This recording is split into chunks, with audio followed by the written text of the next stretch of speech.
equally distributed among conquerors, conquered, and those shut up in the citadel, the plague. On September 25th there was a rumor that Spinola had died. Rejoicing in the citadel and bewilderment among the conquerors, orphaned, too, like Roberto. These were days more colorless than those on the Daphne until October 22nd when the relief army was announced, already at Asti. The Spanish started arming the castle, and lining up cannons on the banks of the Po, not respecting, while Torres cursed, the agreement that at the army's arrival they were to abandon Casale. The Spanish, through the words of Señor de Salazar, recalled that the agreement said the 15th of October as the final date. If anything, it was the French who should have relinquished the citadel a week since. On October 24th, from the ramparts of the citadel great movements of enemy forces were observed. Torres prepared to support the arriving French with his cannons.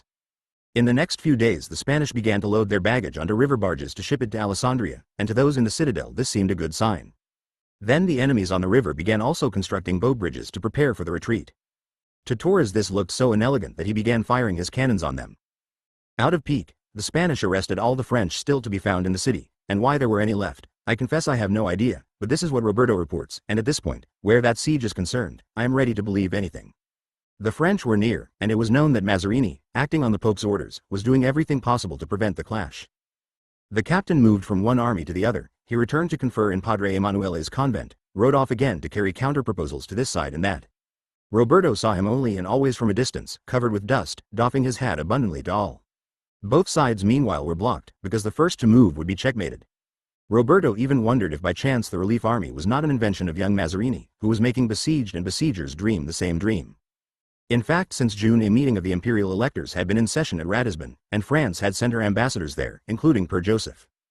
And, as they shared out cities and regions, an agreement on Casale was reached as early as October 13th. Mazarini learned of it quite quickly, as Padre Emanuele said to Roberto, and it was only a matter of convincing both those who were arriving and those who were waiting for them. The Spanish had received abundant news, but each dispatch contradicted the others. The French knew something, too, but they feared Richelieu was not in agreement, and, for that matter, he was not, but from those days on, the future Cardinal Mazarin studied how to make things go his way and behind the back of the man who would later become his patron. This is how things stood when on October 26th the two armies found themselves face to face. To the east, along the hills towards Frassinetto, the French army was deployed. Opposite, with the river to the left, in the plain between the walls and the hills, was the Spanish army, which Torres was cannonading from behind. A line of enemy wagons was coming from the city. Torres assembled what little cavalry he had left and sent it outside the walls to stop them. Roberto had begged to take part in this action, but permission was not granted. Now he felt as if on the bridge of a ship from which he could not go ashore, watching a vast stretch of sea and the mountains of an island denied him. Firing was suddenly heard, perhaps the two vanguards were coming to grips. Torres had decided on a sortie to engage the men of His Catholic Majesty on two fronts. The troops were about to emerge from the walls, when Roberto, from the bastions, saw a black rider, heedless of the first bullets, galloping between the two armies just along the line of fire, waving a paper and shouting, as those present later recalled, "Peace! Peace!" It was Captain Mazarini. In the course of his last pilgrimages between one shore and the other, he had convinced the Spanish to accept the agreements of Ratisbon. The war was over. Casale remained with Nevers, the French and Spanish pledged to leave it. While the ranks were breaking up, Roberto leapt onto the trusty Panufli and sped to the scene of the failed conflict. He saw gentlemen in gilded armor exchanging elaborate salutes, formalities, and dance steps as some little makeshift tables were being set up for the signing of the treaties. The next day departures began, first the Spanish and then the French, but with confusion, casual encounters, exchanges of gifts, offers of friendship, while in the city corpses of the plague victims rotted in the sun, widows sobbed. Some burghers found themselves enriched with both ready money and the French disease, having lain with no women save their wives. Roberto tried to find his peasants again. But of La Griva's army there was no word. Some must have died of the plague, others were simply missing. Roberto thought they had gone home, and from them his mother had probably learned of her husband's death. He asked himself if he should not be close to her at this moment, but he no longer understood where his duty lay. It is hard to say if his faith had been shaken most by the infinitely small and infinitely big worlds, in a void without God and without rule, that Saint Savin had made him glimpse, or by the lessons of prudence from Saletta and Salazar, or by the art of heroic devices that Padre Emanuele bequeathed him as the sole science. From the way he recalls it on the Daphne, I tend to believe that at Casale, while he lost both his father and himself in a war of too many meanings and of no meaning at all, Roberto learned to see the universal world as a fragile tissue of enigmas, beyond which there was no longer an author. Or if there was, he seemed lost in the remaking of himself from too many perspectives. If there Roberto had sensed a world now without any center, made up only of perimeters, here he felt himself truly in the most extreme and most lost of peripheries, because, if there was a center, it lay before him, and he was its immobile satellite. Chapter 15. Horologium Oscillatorium. Why, the reader may ask, have I been speaking, for 100 pages at least, of so many events that preceded Roberto's being wrecked on the Daphne, while on the Daphne itself I have made nothing happen? But if the days on board a deserted ship are empty, I cannot be held responsible, for it is not yet certain this story is worth transcribing, nor can Roberto be blamed. At most we can reproach him for having spent a day, what with one thing and another. It is barely 30 hours since he discovered the theft of his eggs, suppressing the thought of the one possibility that might have given his sojourn more flavor. As would soon be clear to him, it was a mistake to consider the Daphne too innocent. On that vessel there was someone or something, roaming or lurking in ambush, and not Roberto alone. Not even on that ship could a siege be conceived in its pure state. The enemy was inside the gates. Roberto should have suspected it the very night of his cartographical embrace. Coming to, he felt thirsty, the pitcher was empty, so he went off to seek a keg of water. Those he had set out to collect rain were heavy, but there were smaller ones in the larder. He went there, seized the closest to hand. On later reflection, he conceded that it was too close to hand, and, once in his cabin, he set it on the table, putting his mouth to the bung. It was not water and, coughing, he realized that the keg contained aqua vitae. He did not know what kind, but good country boy that he was, he could tell it was not made from wine or juniper. He did not find the beverage unpleasant, and with sudden merriment he indulged to excess. It did not occur to him that if the kegs in the larder were all like this one, he should be worrying about his supply of drinking water. Nor did he ask himself why on the second evening he had drawn from the first keg of his store and found it filled with fresh water. Only later was he convinced that someone had placed, afterwards, that insidious gift where he would grab it at once. Someone who wanted him in a state of intoxication, to have him in his power. But if this was the plan, Roberto followed it with excessive enthusiasm. I do not believe he drank much, but for a catechumen of his kind, a few glasses were already too many. From the tale that follows we deduce that Roberto experienced the successive events in an unnatural state, and he would be in that state also during the days to come. As is normal with the intoxicated, he fell asleep, but was tortured by an even greater thirst. In this thick sleep a last image of Casali returned to his mind. Before leaving, he had gone to say goodbye to Padre Emanuele and had found him in the process of dismantling and creating his poetic telescope, to return to Turin. But, having left Padre Emanuele, he encountered the wagons on which the Spanish and the Imperials were piling the pieces of their obsidianal machines. It was those cogged wheels that peopled his dream. He heard a creaking of rusty locks, a scraping of hinges, and they were sounds that this time could not have been produced by a wind, since the sea was smooth as oil. Irritated, like those who, waking, dream they are dreaming, he forced himself to open his eyes and heard again that sound, which came from the lower deck or from the hold. Rising, he felt a terrible headache. To treat it he could think of nothing better than to avail himself again of the keg, and when he left it, he was worse off than before. He armed himself, failing several times before he succeeded in thrusting his knife into its sheath, made numerous signs of the cross, and staggered below. Beneath him, as he already knew, was the tiller. He went farther down, to the end of the steps. If he turned towards the prow, he would enter the garden. Astern there was a closed door that he had never breached. From that place now came, very loud, a ticking, multiple and unsynchronized, like a superimposition of many rhythms, among which he could distinguish a tick-tick and a talk-talk and a tack-tack, but the general impression was of a tickety-tock-tackety-tick. It was as if beyond that door there was a legion of wasps and hornets, and all were flying furiously along different trajectories, slamming against the walls and ricocheting one into another. So he was afraid to open the door, fearing he might be struck by the crazed atoms of that hive. After much hesitation, he made up his mind. He used the butt of his musket, broke the lock, and entered. The storeroom received light from another gunport, and it contained clocks. Clocks. Water clocks, sand clocks, solar clocks propped against the walls, but especially mechanical clocks arrayed on various shelves and chests.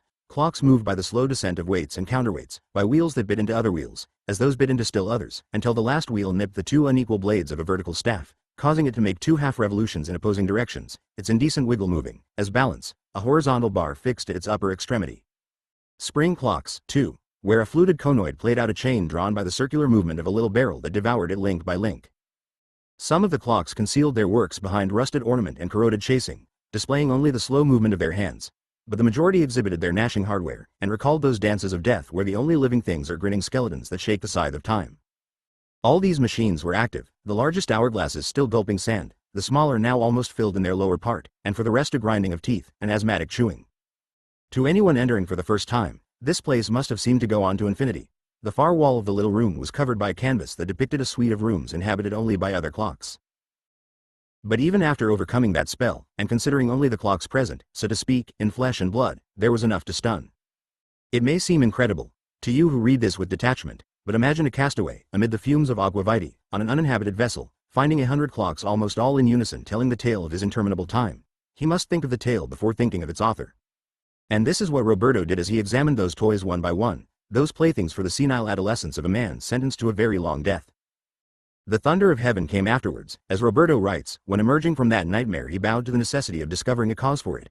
The clocks were functioning, thus someone must have set them in motion, even if their winding had been designed to last a long time. And if they had been wound before his arrival, he would have heard them already, passing by that door. If it had been a single mechanism, he could have thought that it had been somehow set and needed only a starting tap. This tap could have been provided by a movement of the ship, or else by a seabird entering through the gunport and lighting on a lever, on a crank, initiating a sequence of mechanical actions. And does not a strong wind sometimes stir church bells, and has it not happened that bolts have snapped backwards when not pushed forward to their full length? But a bird cannot in one blow wind dozens of clocks. No Ferranti may or may not have once existed, but on the ship an intruder did exist. He had entered this room and had wound the mechanisms. Why he had done so was the first but less urgent question. The second was where had he then taken refuge. So it was necessary to descend into the hold. Roberto told himself he now could no longer postpone it, though in reasserting his firm proposal, he further delayed its execution. He realized he was not entirely himself. He climbed up on deck to bathe his head in rainwater, and with a clearer mind set to pondering the identity of the intruder. The intruder could not be a savage come from the island or a surviving sailor, either of whom might have done anything: attack him in broad daylight, try to kill him in the dark, beg for mercy, but not feed chickens and wind clockworks. So on the Daphne a man of peace and learning was concealed, perhaps the occupant of the room with the maps. Then, if he was here, and since he had been here first, he was a legitimate intruder. But this nice antithesis did not allay Roberto's angry anxiety. If the intruder was legitimate, why was he hiding? In fear of the illegitimate Roberto? And if he was hiding, why then was he making his presence obvious by creating this horological concert? Was he perhaps a man of perverse mind who, afraid of Roberto and unable to face him, wanted to destroy him by driving him to madness? But to what end would he do this, inasmuch as, equally shipwrecked on this artificial island, he could derive only advantage from an alliance with a companion in misfortune? Perhaps, Roberto said further to himself, the Daphne concealed other secrets that he was unwilling to reveal to anyone. Gold, then, and diamonds, and all the riches of the Terra Incognita, or of the Islands of Solomon of which he had heard Colbert speak. It was the evocation of the Islands of Solomon that brought Roberto a kind of revelation. Why, of course, the clocks. What were so many clocks doing on a ship headed for seas where morning and evening are defined by the course of the sun, and nothing else need be known? The intruder had come to this remote parallel also to seek, like Dr. Bird, El Punto Fijo. Surely this was it. By an extraordinary coincidence, Roberto, having set out from Holland to follow, as the Cardinal's spy, the secret maneuvers of an Englishman, almost clandestine on a Dutch ship, in search of the Punto Fijo, now found himself on the Dutch ship of another, from God knows what country, bent on discovering the same secret. Chapter 16. Discourse on the powder of sympathy. How had he got himself into this imbroglio? Roberto allows only brief glimpses of the years between his return to La Griva and his entrance into Parisian society.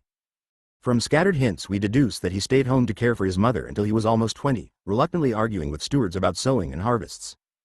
Once his mother had followed her husband to the grave, Roberto discovered he was alien to that world. He must then have entrusted the land to a relative, retaining for himself a substantial income, after which he set off to travel the world. He had remained in correspondence with some men he met at Casale, whose acquaintance had prompted him to extend his knowledge. I do not know how he arrived at Aix-en-Provence, but certainly he was there, for he recalls gratefully 2 years spent with a local gentleman versed in every science, possessor of a library rich not only in books but in art objects, antiquities, and embalmed animals. While a guest in Aix, he must have met that master to whom he refers often, with devout respect, as the Canon of Digne and sometimes as Le Doux Prétor. It was with the canon's letters of introduction that, at an uncertain date, Roberto finally confronted Paris. Here he immediately got in touch with the canon's friends, and was enabled to frequent one of the most distinguished places of the city. He often mentions a cabinet of the brothers de Pai and recalls how, every afternoon there, his mind opened more and more, stimulated by men of learning. But I find references to other cabinets he visited in those years, boasting rich collections of medals, Turkish knives, agate stones, mathematical rarities, shells from the Indies. We can tell the sort of circle in which he moved during the happy April, or perhaps May, of his youth by his frequent quotation of teachings that does seem dissonant. He spent his days learning from the canon how world made of atoms could be conceived, just as Epicurus had taught, and yet willed and governed by divine providence. But, attracted by that same love for Epicurus, he spent his evenings with friends who called themselves Epicureans and could combine debate about the eternity of the world with the society of beautiful ladies of scant virtue. He often mentions a band of friends, carefree but still not ignorant at 20 of things that others would be proud of knowing at 50.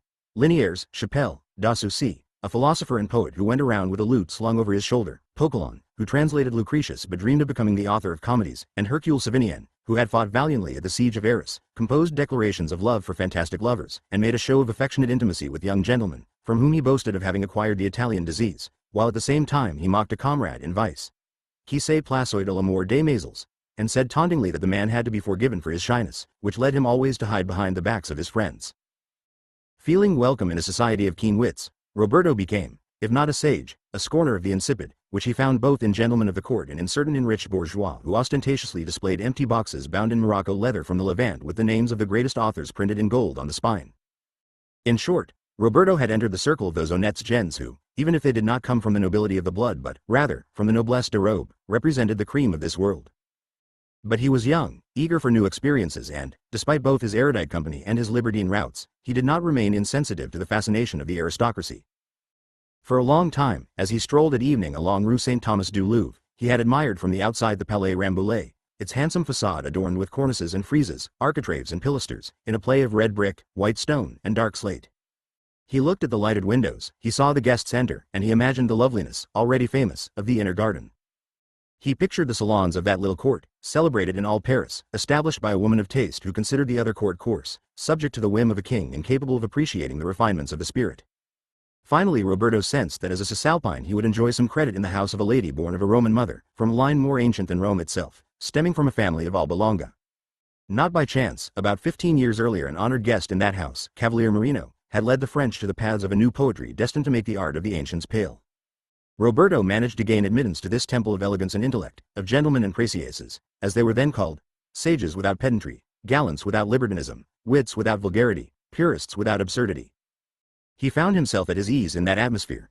It seemed to him that he was allowed to breathe the air of the great city and of the court without having to bow to those dictates of prudence inculcated in him at Casale by Señor de Salazar. He was not asked to conform to the will of a potentate, but, rather, to show his distinction.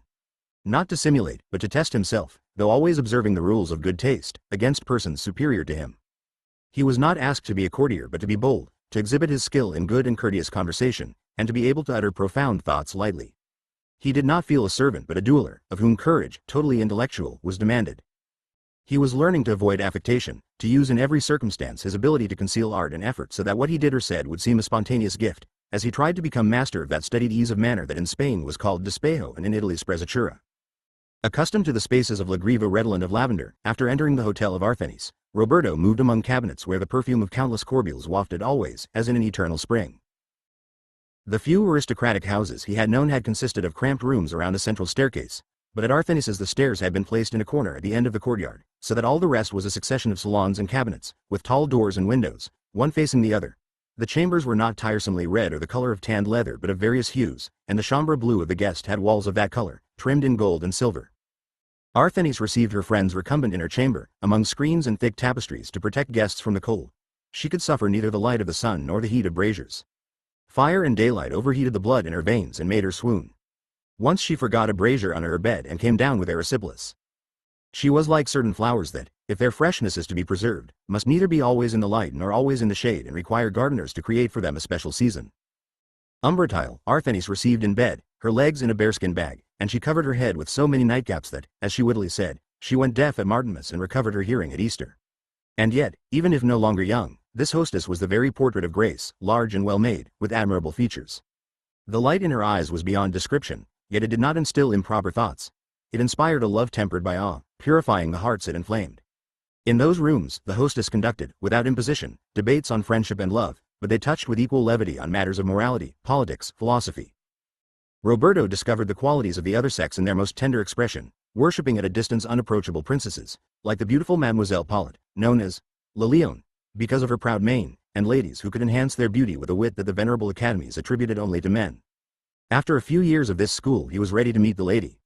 He saw her for the first time one evening when she appeared in dark garb, veiled like a modest moon hiding behind clouds of satin. La Brouette, that unique mode which in Parisian society took the place of truth, told him contradictory things about her. That she had suffered a cruel widowhood, at the loss not of a husband but of a lover, and she glorified that loss to reaffirm her dominion over it. Some whispered to Roberto that she concealed her face because she was a splendid Egyptian, come from Morea. Whatever the truth might have been, at the mere movement of her dress, at the light progress of her footsteps, at the mystery of her hidden face, Roberto's heart was hers. He was illuminated by those radiant shadows, he imagined her a dawn bird of night, he thrilled at the miracle by which light became dark and darkness radiant, ink turned to milk, ebony to ivory. Onyx flashed in her hair, and the delicate fabric that revealed, concealing, the outlines of her face and her body had the same silvery adornment of the stars. But suddenly, and on that same evening of their first encounter, her veil dropped for an instant from her brow, and he was able to glimpse under that sickle moon the luminous abyss of her eyes. Two loving hearts looking at each other say more things than all the tongues of this universe could express in a day. Roberto flattered himself, sure that she had looked at him and, in looking, had seen him. And, on returning to his house, he wrote her, "My lady, the fire with which you burned me exhales such fine smoke that you cannot deny having been dazzled by it, though you may find blame in those blackening fumes. The sole power of your gaze made me abandon the weapons of pride and leads me to implore you to demand of me my life. How much I myself have fostered your victory, I who began fighting as one who wishes to be defeated, offering to your attack the most vulnerable part of my body. A heart already weeping tears of blood, proof that you have deprived my house of water to make it prey to the fire whose victim I am, through your so brief regard." He found the letter so splendidly informed by the dictates of the Aristotelian machine of Padre Emanuele, so apt to reveal to the lady the nature of the one person capable of such tenderness, that he did not consider it necessary to affix his signature. He did not yet know that the Preciases collected love letters as they did gewgaws and bangles, more interested in their conceits than in their author. In the weeks and months that followed he received no sign of reply. The lady meanwhile had abandoned first her black garb, then the veil, and finally appeared to him in all the whiteness of her skin, not Moorish, in her blonde locks, in the triumph of her pupils, no longer elusive, windows of Aurora. But now that his gaze could freely meet hers, he learned how to intercept her looks while they were directed at others. He basked in the music of words not addressed to him. He could not live save in her light, but he was condemned to remain in the penumbra of another body absorbing her rays. One evening he caught her name, hearing someone call her Lilia. It was certainly the precious name of a Precias, and he knew well that such names are given in jest. The Marquise herself had been called Arthenis as an anagram of her real name, Catherine, but it was said that the masters of that ars combinatoria, Racan and Malherbe, had also excogitated Erysinth and Corinthe. And still he felt that Lilia and no other name could be given to his lady, lily-like in her scented whiteness. From that moment on the lady was for him Lilia, and it was to Lilia that he dedicated amorous verses, which he then promptly destroyed, fearing they were an inadequate tribute. "Ah, sweetest Lilia, hardly had I plucked a flower when I lost it. Do you scorn to see me? I pursue you and you flee, I speak to you and you are mute." But he didn't speak to her, save with his gaze full of querulous love, for the more one loves, the more one tends to rancor, shivering with cold fire, aroused by sickly health, the soul uplifted like a leaden feather, swept away by love's dear effects without affection. And he went on writing letters that he sent unsigned to the lady, and verses for Lilia, which he jealously kept for himself, to reread them every day. Writing, but not sending. "Lilia, Lilia, where art thou? Where dost thou hide? Lilia, splendor of heaven, an instant in thy presence, and I was wounded, as thou didst vanish." He multiplied her presents. Following her at night as she returned to her house with her maid, through the darkest forests, along the darkest streets, I shall enjoy following, though in vain, the fleeting prints of thy airy foot. He discovered where she lived. He lay in wait near that house at the hour of her daytime stroll, and he fell in behind her when she came out. After some months he could repeat by heart the day and the hour she changed the style of her hair, poetizing on those beloved bonds of the soul that encircled the snowy brow like lascivious serpents. And he remembered that magic April when she first essayed a little cape the color of wild broom, which gave her the prim gait of a solar bird as she walked in the first breezes of spring. Sometimes, after following her like a spy, he retraced his steps in a great hurry, running around a palace and slowing only at the corner where, as if by chance, he would find her facing him. Then he would pass her with a timid bow. She would smile at him discreetly, surprised by this unexpected encounter, and would give him a brief sign, as propriety demanded. He would stand in the middle of the street, a pillar of salt spattered by water as the carriages passed, exhausted after that battle of love. Over the course of many months Roberto contrived to produce 5 of these victories. He suffered over each as if it were the first and the last, and he convinced himself that frequent as they had been, they could not have occurred at random, and perhaps it was not he but she who had assisted chance. Pilgrim of this elusive holy land, ever mutable lover, he wanted to be the wind that stirred her hair, the matutinal water that kissed her body, the gown that fondled her at night, the book that charmed her during the day, the glove that warmed her hand, the mirror that could admire her in every pose. Once he learned that she had been given a squirrel, and he dreamed of being the curious little animal that, at her caresses, thrust its innocent muzzle between the virgin breasts, while its tail teased her cheek. He was troubled by the audacity to which his doting drove him. He translated impudence and remorse into restless verses, then told himself that a man of honor may love madly but not foolishly. It was only by giving evidence of wit in the chambre bleue that his destiny as a lover would be decided. A novice to those amiable rites, he yet understood that a Precias is won only with words. He listened then to the talk in the salons, where gentlemen engaged in a kind of tournament, but he did not feel ready. It was his familiarity with the learned men of the Depay cabinet that suggested to him how the principles of the new learning, though they were still unknown in society, could become similes of the emotions of the heart.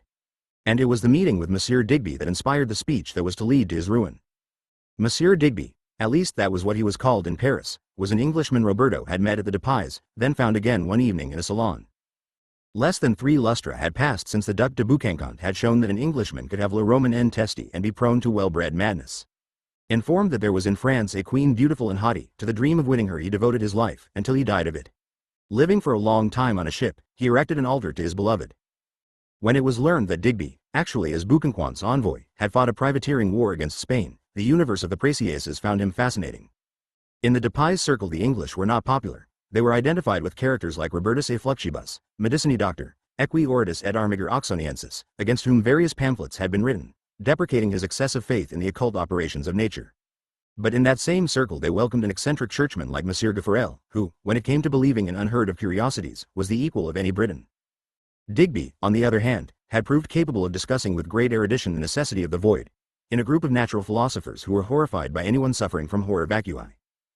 If anything, his prestige suffered a blow among some gentlewomen to whom he had recommended a beauty cream of his own invention. It caused one lady blisters, and others murmured that his beloved wife, Venetia, had actually died, a few years earlier, victim of a viper wine he had concocted.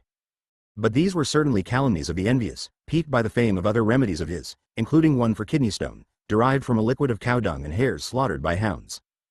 Talk that could not win much acclaim in circles where, for conversation with the ladies, words were carefully avoided if they contained even a syllable that might, however vaguely, sound obscene.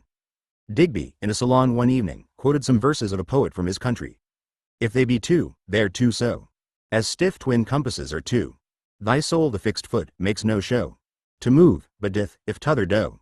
And though it in the centre sit, yet when the other far doth roam, it leans, and hearkens after it, and grows erect, as that comes home. Such wilt thou be to me, who must, like t'other foot, obliquely run. Thy germness draws my circle just, and makes me end, where I begone. Roberto listened, his eyes fixed on Lilia, who had her back to him, and he decided that through all eternity he would be for Lilia the other foot of the compass, and that he would learn English in order to read other works by this poet, who so well interpreted his tremors. In those days no one in Paris would have wanted to learn so barbarous a language, but accompanying Digby back to his inn, Roberto realized that the foreigner had difficulty expressing himself in good Italian despite his travels on the peninsula, and felt humiliated at not having sufficient mastery of a tongue essential to every educated man. They determined to frequent each other and to make each reciprocally fluent in the other's native language. Thus a firm friendship was born between Roberto and this man, who proved to be rich in medical and naturalist knowledge. Digby had had a dreadful childhood. His father, involved in the gunpowder plot, had been executed. Through an uncommon coincidence, or perhaps the consequence of impenetrable emotions, Digby had devoted his life to the study of another powder. He had traveled much, first for 8 years in Spain, then for 3 in Italy where, another coincidence, he had known Roberto's Carmelite tutor. Digby was also, evidence of his corsair past, a good swordsman, and a few days later he was to amuse himself fencing with Roberto. That day there was also a musketeer with them, who began by challenging an ensign of the company of cadets. It was all in fun, and the fencers were very careful, but at a certain point the musketeer essayed a prime with too much vigor, forcing his opponent to react with a beat, and so he was wounded in the arm, a very ugly wound. Immediately Digby, with one of his garters, bound the arm to keep the veins closed, but in a few days' time the wound threatened to turn gangrenous, and the surgeon said the arm would have to be cut off. At this point Digby offered his services, warning them, however, that they might consider him a meddler, though he asked all to trust him. The musketeer, who did not know where to turn, replied with a Spanish proverb, Hages el milagro, y hagalo Mahoma. Digby then asked him for something stained with the blood from the wound, and the musketeer gave him a piece of the cloth that had protected his arm until that day. Digby had them bring him a basin of water, and into it he poured a vitriol powder, which quickly dissolved. Then he put the cloth in the basin. Suddenly the musketeer, who had been distracted in the meanwhile, gave a start, clutched his wounded arm, and said that the burning had ceased, and he was actually feeling a cool sensation on the wound. Good, Digby said, now you have only to keep the wound clean, bathing it every day in salt water, so that it may receive the correct influence. And I will expose this basin, during the day at the window, and at night at the corner of the hearth, so that it will remain at a moderate temperature. When Roberto attributed the sudden improvement to some other cause, Digby, with a knowing smile, took the cloth and held it at the fire, and immediately the musketeer resumed his groans, until the cloth was again soaked in the solution. The musketeer's wound healed in a week. I believe that, in a time when disinfection was perfunctory, the mere fact of washing the wound daily was itself sufficient cause of healing, but Roberto cannot be reproached if he spent the next days questioning his friend about that treatment, which moreover reminded him of the Carmelite's feat he had witnessed as a child. Except that the Carmelite had applied the powder to the weapon that had caused the harm. True, Digby replied. The dispute about the unguentum armarium, the weapon salve, has been going on for a long time, and the great Paracelsus was the first to speak of it. Many use a thick grease and insist that it acts best on the weapon. But, as you can understand, a weapon that has wounded and a cloth that has bound the wound are the same thing, because the powder must be applied where there are traces of the blood. Many, seeing the weapon treated in order to alleviate the effects of the blow, think of some magical operation, whereas my powder of sympathy derives from the operations of nature. Why is it called powder of sympathy? Again, the name itself could be misleading. Many have spoken of a conformity or sympathy that connects things among themselves. Agrippa says that to excite the power of a star, you must recur to things similar to it, which therefore receive its influence. And he uses the word sympathy to define this mutual attraction.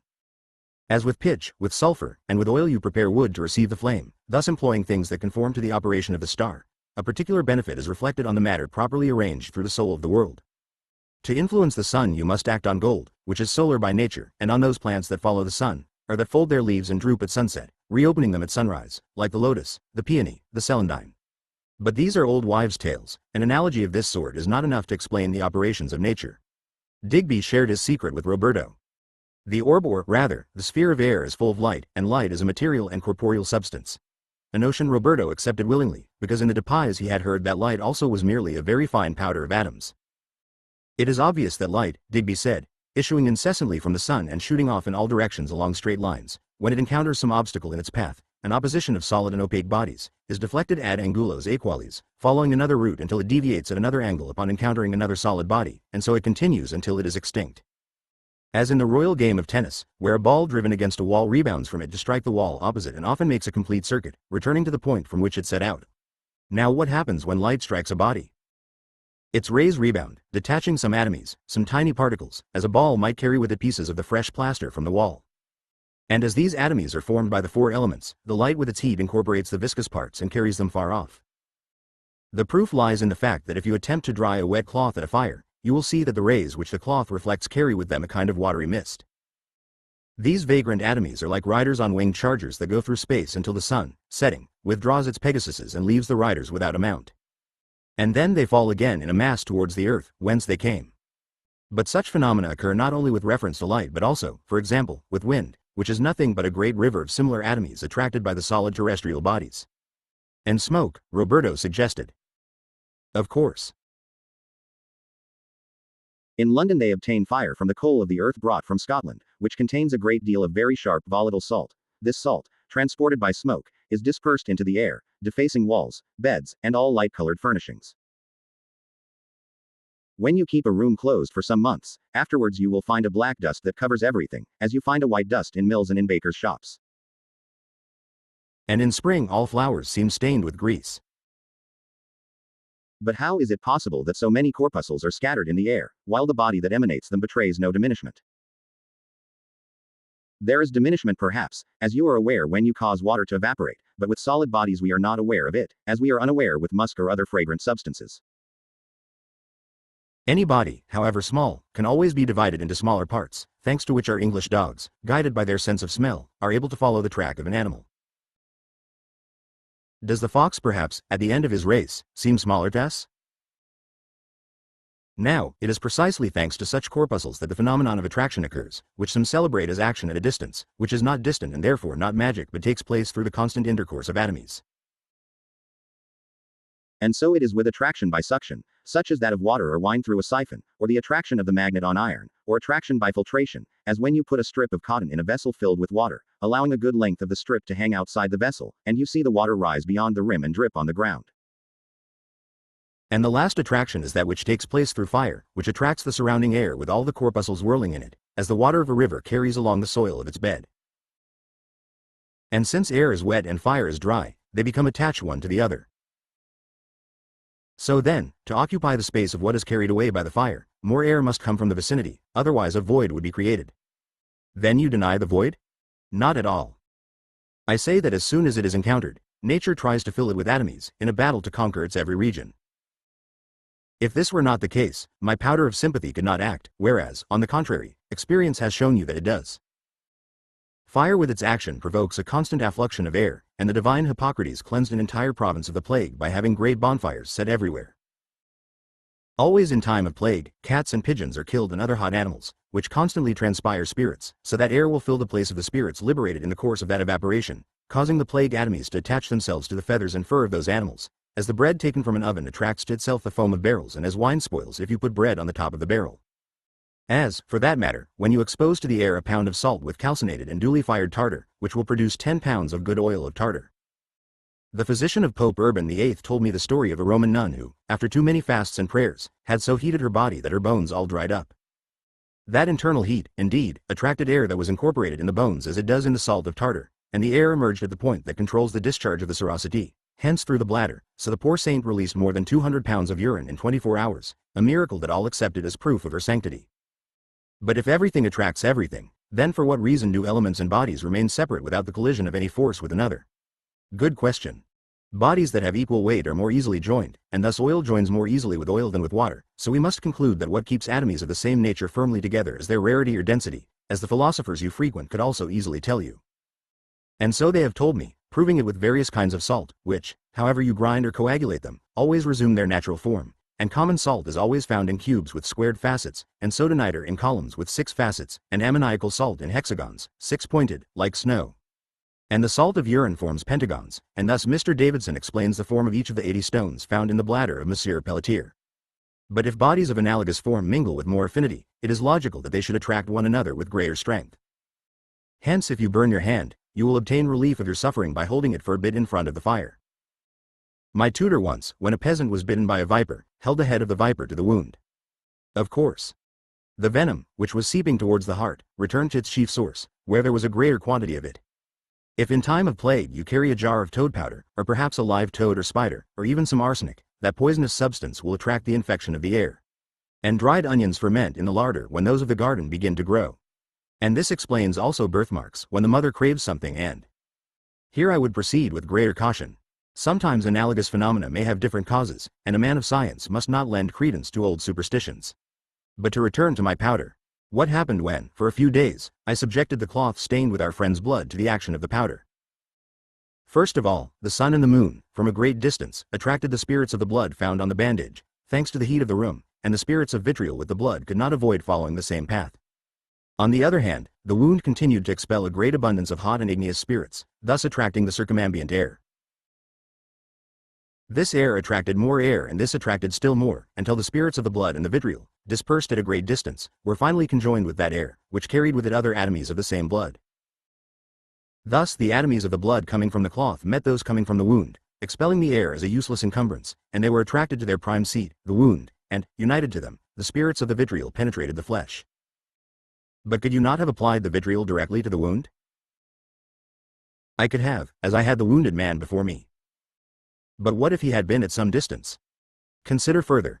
If I had applied the vitriol directly to the wound, its corrosive strength would have increased the irritation, whereas transported by the air, it releases only its gentle and balmy component, capable of arresting the blood. It is used also in choleria for the eyes.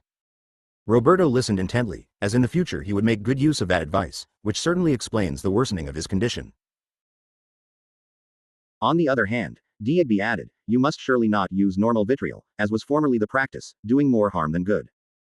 For myself I procure a vitriol from Cyprus, and first calcine it in the sun. Calcination removes the superfluous moisture, as if reducing it to a concentrated broth. And further, the calcination makes the spirits of this substance suitable for transportation by the air. Finally I add some gum tragacanth, which closes the wound more rapidly. I have dwelt on what Roberto learned from Digby because this discovery was to mark his fate. It must also be said, to the shame of our friend, that he was fascinated by this revelation not because of any interest in natural science, but only, again and always, through love. In other words, that description of a universe crowded with spirits that unite according to their affinity seemed to him an allegory of falling in love, and he took to frequenting private libraries to seek everything he could find on the weapon salve, which at that time was a great deal, and it would be even more in the years that followed. Advised by Monsieur Gaffarel, in whispers, so the other habitués of the Depais, who gave scant credence to these things, could not overhear, he read the Ars Magnesia of Kircher, the Tractatus de Magnetica Vulnerum Puration of Goclenius, the work of Fracastora, the Discursus de Unguento Armario of Flood, and the Hopalocrisma Spongus of Foster. He became learned in order to translate his learning into poetry and to be able one day to shine, eloquent messenger of the universal sympathy, in the same forum where the eloquence of others humiliated him. For many months, the duration of his stubborn research, in which time he did not advance a single step along the path of conquest, Roberto practiced a sort of principle of double, indeed, multiple, truth, an idea that in Paris many considered at once foolhardy and prudent. During the day he discussed the possible eternity of matter, and at night he wore out his eyes on the little treatises that promised him, albeit in terms of natural philosophy, occult miracles. In great enterprises we must seek not so much to create opportunities as to take advantage of those that are offered us. One evening at Arthenese's, after a heated debate on Astraea, the hostess urged her guests to consider what love and friendship have in common. Roberto then took the floor, observing that the principle of love, whether between friends or between lovers, was not unlike the action of the powder of sympathy. At the first sign of interest, he repeated the stories of Digby, excluding only that of the urinating sainted nun. Then he began discoursing on the theme, ignoring friendship and speaking only of love. Love obeys the same laws as the wind, and the winds are always influenced by the places from which they come. If they come from gardens of flowers or simples, they may have the scent of jasmine or of mint or of rosemary, and so they make sailors yearn to reach the land that sends so many promises. Not dissimilar are the amorous spirits that intoxicate the nostrils of the enamored heart, and we must forgive Roberto this unfortunate trope. The loved heart is a lute, which causes the strings of another lute to sound in unison, as the ringing of bells acts on the surface of streams, especially at night, when in the absence of other sound the water generates the same movement that has been generated in the air. What happens to the loving heart is not unlike what happens to tartar, which generates the perfume of roses when it has been allowed to dissolve in the darkness of a cellar during the season of roses, for the air, filled with rose atoms changing into water by the attraction of the salt of tartar, perfumes the tartar. Nor does the beloved's cruelty avail. A barrel of wine, when the vineyards are in flower, ferments and sends to the surface its white flour, which remains there until the flowers of the vines fall. But the loving heart, more obstinate than wine, when it is bedecked at the flowering of the beloved heart, cultivates its blossom even when the source has dried up. He seemed to catch a glance of tenderness from Lilia, and he continued, "Loving is like taking a moon bath. The rays coming from the moon are those of the sun reflected down to us. Concentrating the sun's rays in a mirror, you strengthen the olfactory force. Concentrating the moon's rays with a silver basin, you will see that its concave bottom reflects the refreshing rays through the gathering of dew they contain. It seems senseless to wash in an empty basin, and yet you find your hands moist, and it is an infallible remedy for warts. Monsieur de la Greve, someone said, love is hardly a cure for warts." "No, certainly not," Roberto resumed, by now beyond arresting, "but I have given examples that come from base things to remind you that love, too, depends on the powder of corpuscles alone. Which is a way of saying that love obeys the same laws that govern both sublunary and celestial bodies, save that, of these laws it is the most noble manifestation. Love is born of sight, for it is at first sight that love is kindled. What is love, then, if not an access of the light reflected by the body beheld? Beholding it, my body is penetrated by the best element of the beloved body, the aerial, which through the meatus of the eyes arrives directly at the heart. And therefore to love at first sight is to drink the spirits of the beloved's heart. The great architect of nature, when he composed our body, set internal spirits in it, like sentinels, so that they could report their discoveries to their general, namely, the imagination, which is the master of the corporeal family. And if it is struck by some object, the result is the same as when we hear viols playing, and we carry their melody in our memory and continue to hear it even in sleep. Our imagination constructs a simulacrum of the object, which delights the lover if it does not lacerate him, because it is, in fact, no more than a simulacrum. From this it follows that when a man is surprised by the sight of the lovable person, he changes color, flushes or pales according to whether those ministers, the internal spirits, proceed rapidly or slowly towards the object, to return thence to the imagination. These spirits do not travel only to the brain, but also straight to the heart along the great conduit that carries from it to the brain the vital spirits that there become animal spirits, and along this conduit the imagination also transmits to the heart some of the atomies it has received from the external object, and these atomies produce the ebullience of the vital spirits that sometimes expands the heart and sometimes brings it to syncope. You tell us, sir, that love proceeds like a physical movement, not differently from the way wine flowers, but you do not tell us why love, unlike other phenomena of matter, is an elective virtue which chooses. For what reason, then, does love make us slaves of one creature and not of another? This is the very reason why I compared the qualities of love with the principle of the powder of sympathy, namely that atomies which are equal and of the same form attract equal atomies. If I were to dust the weapon that wounded Pylades with that powder, I would not heal the wound of Orestes. Thus love unites only two beings who in some way already possess the same nature, unites a noble spirit to a spirit equally noble, and a vulgar spirit to one equally vulgar, as it happens that villains also love, as do shepherdesses, and we are so instructed by the admirable story of Monsieur Durfey. Love reveals a harmony between two creatures that was ordained since the beginning of time, as destiny had always decided that Pyramus and Thisbe would be united in a single mulberry tree. What of unhappy love? I do not believe there is truly an unhappy love. There are only loves that have not yet arrived at perfect fruition, if for some reason the beloved has not received the message coming to her from the eyes of the lover. And yet the lover knows to such a degree which similarity of nature has been revealed to him that, because of this knowledge, he is able to wait, even all his life. He knows that the revelation to both, and their conjunction, can take place even after death, when, the atomies of the two bodies having evaporated as they dissolve in the earth, the lovers will be united in some heaven. And perhaps, as a wounded man, even unaware that someone is scattering the powder on the weapon that struck him, enjoys a new health, so countless loving hearts may enjoy a sudden relief of the spirit, unaware that their happiness is the work of the beloved heart, which in its turn has become loving and has thus set in motion the unification of the twin atomies. I must say that all this complex allegory held only up to a certain point, and perhaps the Aristotelian machine of Padre Emanuele would have demonstrated its instability. But that evening everyone became convinced of the kinship between the powder, which heals a sickness, and love, which can heal but more often causes sickness. The story of this speech on the powder of sympathy and the sympathy of love spread through all of Paris, for some months and perhaps longer, with results that we will narrate in due course. And Lilia, at the end of the speech, smiled again at Roberto. It was a smile of congratulation, or at most of admiration, but nothing is more natural than to believe that one is loved. Roberto interpreted the smile as an acknowledgement of all the letters he had sent. Too accustomed to the torments of absence, he abandoned the gathering, content with that victory. It was an error, and we will see why later. From then on, to be sure, he dared speak to Lilia, but the replies he received were always contradictory. Sometimes she would murmur, just as we said a few days ago. Sometimes, on the contrary, she murmured, and yet you said something quite different.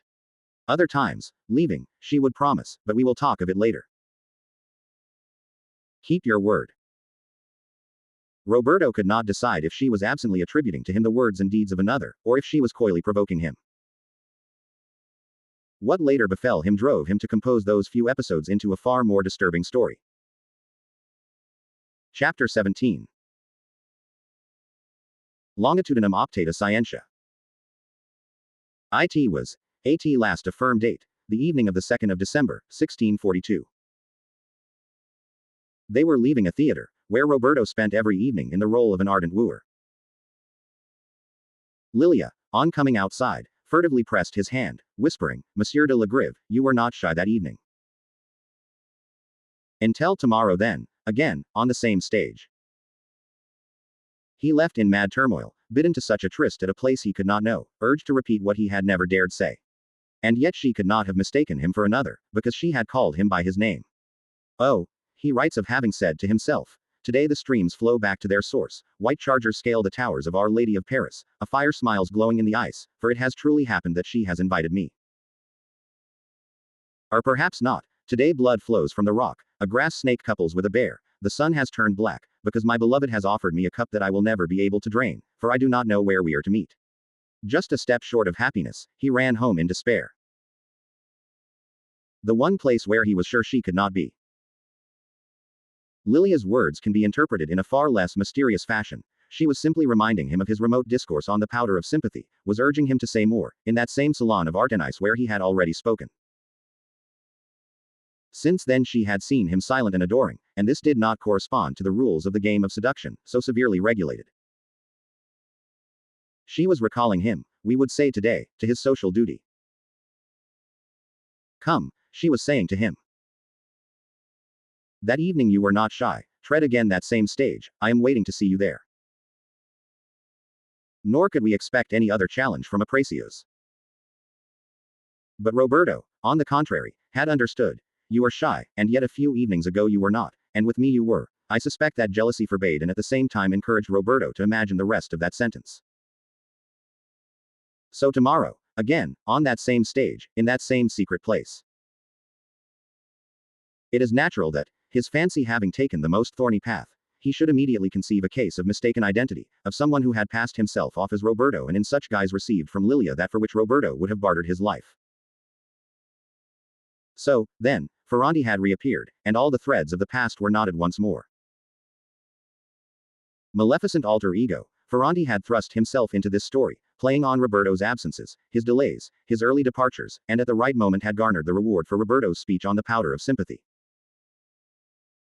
And in his distress, Roberto heard a knocking at the door. Ah, hope, dream of wakeful men. He rushed to open, convinced he would see her on the threshold. It was instead an officer of the cardinal's guards, with 2 men as escort. Monsieur de la Grive, I presume, he said. Then, identifying himself as Captain de Bar, he went on. I am sorry to have to do what I am now obliged to do. But you, sir, are under arrest, and I must beg you to give me your sword. If you come with me now in a mannerly fashion, we will board the carriage awaiting us, like two friends, and you will have no cause for embarrassment. He indicated that he did not know the reason for the arrest, and hoped it was all a misunderstanding. Roberto followed him in silence, formulating the same wish, and at the end of the journey, consigned with many apologies to a sleepy guard, he found himself in a cell of the Bastille.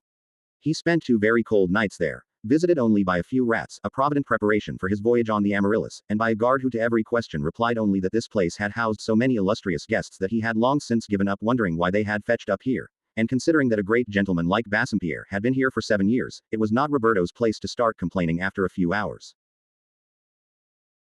Having left Roberto for those 2 days to anticipate the worst, on the 3rd evening de Bar returned, arranged for him to wash, and announced that he was to appear before the cardinal. Roberto understood at least that he was a prisoner of state.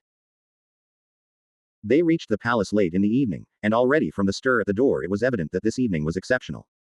The stairs were crowded with people of every condition scurrying in opposite directions. Gentlemen and ecclesiastics came into the antechamber, breathless, and politely expectorated against the frescoed walls, assuming a doleful expression, then entered another hall, from which members of the household emerged, in loud voices calling servants who could not be found and motioning all the others to be silent.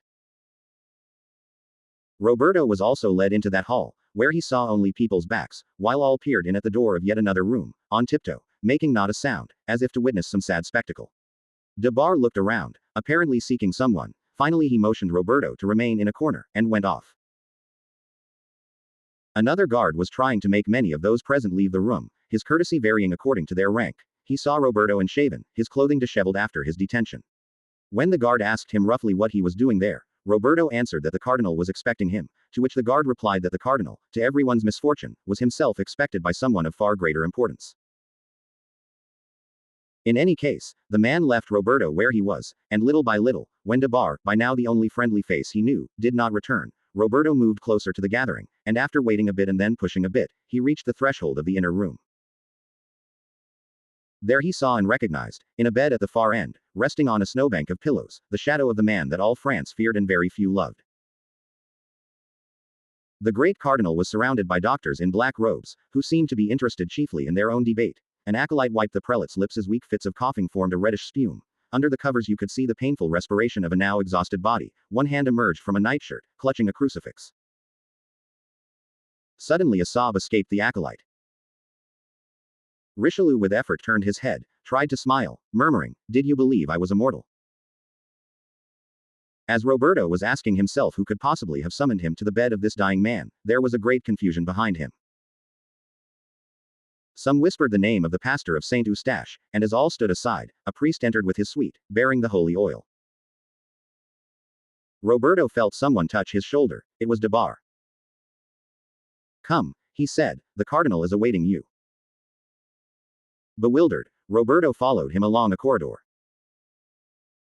De Bar led him into a room, signaling him again to wait, then withdrew. The room was spacious, with a great globe in the center and a clock on a little table in one corner against red drapery. To the left of the drapery, under a full-length portrait of Richelieu, Roberto finally saw a man with his back to him, in cardinal's robes, standing at a lectern and writing. The cardinal moved his head slightly, motioning Roberto to approach, but as Roberto did so, the older man bent over the inclined board, placing his left hand as a screen along the margin of the page even though, at the respectful distance where Roberto still stood, he could have read nothing. Then the personage turned, in an unfolding of purple, and stood for a few seconds erect, as if to reproduce the pose of the great portrait behind him, his right hand resting on the lectern, the left at his breast, affectedly, the palm held upwards. At last he sat on a stool beside the clock, coyly stroked his mustache and goatee, and asked, "Monsieur de la Grive?" Monsieur de la Grive until this moment had been convinced he was dreaming, in a nightmare of this same cardinal's dying a dozen yards away, but now he saw him rejuvenated, with features less sharp, as if on the pale aristocratic face of the portrait someone had shadowed the complexion and redrawn the lip with more defined and sinuous lines. Then that voice with the foreign accent wakened in him the long-forgotten memory of the captain who 12 years before had galloped between the opposing forces at Casale. Roberto was facing Cardinal Mazarin, and he realized that slowly, during the death agony of his protector, this man had been assuming his functions. Already the guard referred to the cardinal as if there were no longer any other. Roberto was about to answer the question, but he soon became aware that the cardinal only made a show of interrogating. Actually, he was asserting, and his interlocutor could only agree. Monsieur de la Grive, the cardinal, in fact, affirmed, Lord Pozzo di San Patrizio. We know the castle, as we know the Monferrato region well. So fertile, it could even be France. Your father, in the days at Casale, fought with honor and was more loyal to us than others of your compatriots. He said as if at that time he was already the creature of the King of France. You also acted bravely on that occasion, we are told.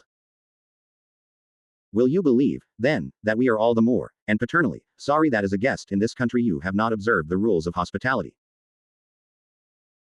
Did you not know that in this kingdom laws are applied equally to citizens and to guests? Naturally we will not forget that a gentleman is always a gentleman, whatever crime he may have committed. You will enjoy the same advantages granted Cinq-Mars, whose memory you apparently do not execrate as you should. You will also die by the axe and not by the rope. Roberto could not be ignorant of a question that had all France talking. The Marquis de Cinq-Mars had tried to convince the king to dismiss Richelieu, and Richelieu had convinced the king that Cinq-Mars was conspiring against the throne. In Lyons, the condemned man attempted to behave with bold dignity before the executioner, but the latter made such an appalling mess of the victim's neck that the indignant crowd had then massacred him. As Roberto, aghast, was about to speak, the cardinal forestalled him with a gesture. Come now, San Patrizio, he said, and Roberto inferred that this name was being used to remind him he was a foreigner, though the cardinal was speaking to him in French when he could have spoken in Italian. You have succumbed to the vices of this city and this country. As His Eminence the Cardinal is accustomed to saying, the innate frivolity of the French brings them to desire change because of the tedium caused by the present. Some of these light-minded gentlemen, whom the king has taken care to make still lighter by relieving them of their head, seduced you with their subversive propositions. Your case is not the sort that need disturb any tribunal. The states, whose preservation is of necessity extremely dear to us, would quickly be ruined if in matters of crime that tend to their subversion we demanded proofs of the sort required in common law. 2 evenings ago you were seen in the company of friends of Cinq-Mars, who uttered yet again sentiments highly treasonable. The witness who saw you in their midst is worthy of trust, for he was there under our orders.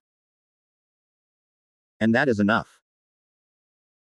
No, he again anticipated, bored, we did not have you brought here to make us listen to protests of innocence, so remain calm and listen yourself. Roberto was not calm, but he had arrived at some conclusions. At the very moment Lilia was touching his hand, he was seen elsewhere conspiring against the state.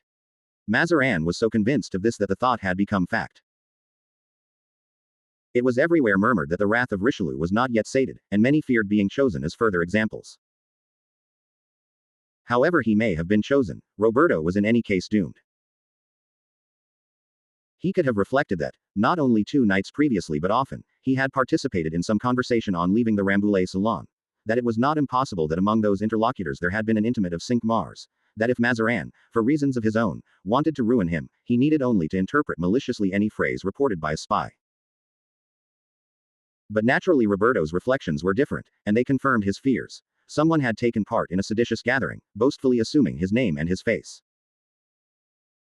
All the more reason to attempt no defense. What remained inexplicable to him was why, if he was already condemned, the cardinal was taking the trouble to inform him of his fate. Roberto had not been the recipient of any message but was himself the cipher, the riddle that others, still dubious of the king's decisiveness, would have to solve. In silence he awaited an explanation. You see, San Patrizio, if we were not honored by the ecclesiastical dignity with which the Pope, and the King's wish, invested us a year ago, we would say that Providence was guiding your imprudence. For some time you have been under surveillance, while we wondered how we could ask you to render us a service which you were in no way obliged to perform. We receive your misstep of 3 evenings ago as a singular gift of heaven.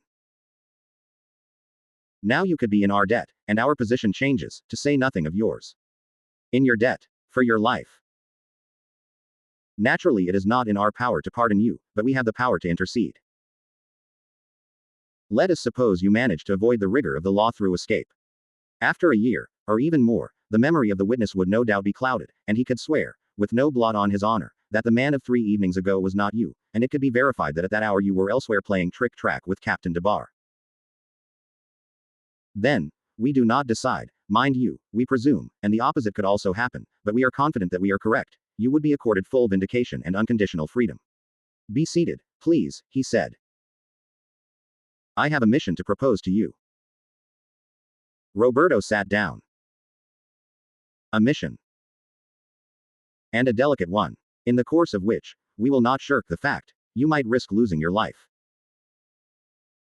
But this is a transaction. You are saved from the certitude of the executioner, and are allowed many chances of returning safe and sound, if you are alert. A year of hardship, shall we say, in exchange for a whole life. Your Eminence, Roberto said, seeing the image of the executioner at least fading, from what I gather, it is pointless for me to swear, on my honor or on the cross, that we would be lacking in Christian charity if we absolutely denied the possibility of your innocence or of our being victim of a misunderstanding. But the misunderstanding so coincides with our plans that we see no reason to examine it. For that matter, you would not wish to insinuate that we are proposing to you a dishonest exchange, as if to say either you are innocent and to the block with you, or self-confessed guilty and, by perjury, in our service. Far be it from me to make any such disrespectful suggestion, Your Eminence. Very well, then. We offer you some possible danger, but certain glory. And we will tell you how we happened to have our eye on you, even before your presence in Paris was known. The city, you see, talks much of what happens in the salons, and all Paris has gossiped about an evening not long ago during which you shone in the eyes of many ladies. Yes, all Paris. Do not blush. We refer to that evening when you passionately expounded the virtues of a so-called powder of sympathy, and when in discoursing, as is said in those places, am I not right? Your ironies gave that subject spice, as your paronomasias lent it grace, your assertions, solemnity, hyperbole, richness, and comparisons, perspicuity. Ah, Your Eminence, I was merely repeating things I had learned. I admire modesty, but it seems to me that you revealed a thorough knowledge of certain natural secrets. Now I need a man of such learning. I admire modesty,